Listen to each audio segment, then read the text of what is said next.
হযরত জিবরাইল আলাইহিস সালামকে কেন পৃথিবীতে 4 বার অতি দ্রুত আসতে হয়েছিল?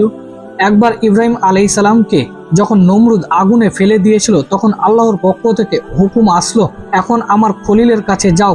তখন জিবরাইল আলাইহিস সালাম দ্রুত ইব্রাহিম আলাইহিস সালামের কাছে পৌঁছালেন।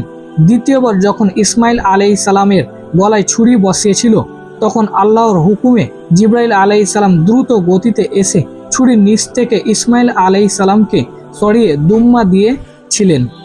তৃতীয়বার যখন ইউসুফ আলাইহিস সালামকে তার ভাইরা কূপে ফেলে দিয়েছিল তখন মাটিতে পড়ার আগে জিবরাইল আলাইহিস সালাম দ্রুত সেইখানে পৌঁছে ইউসুফ আলাইহিস সালামকে একটি পাথরের ওপর বসিয়ে নিচে নামালো।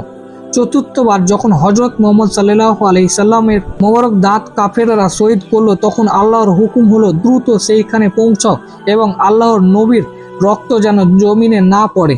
জিবরাইল আলাইহিস সালাম দ্রুত এসে রক্ত ধরে বসলেন।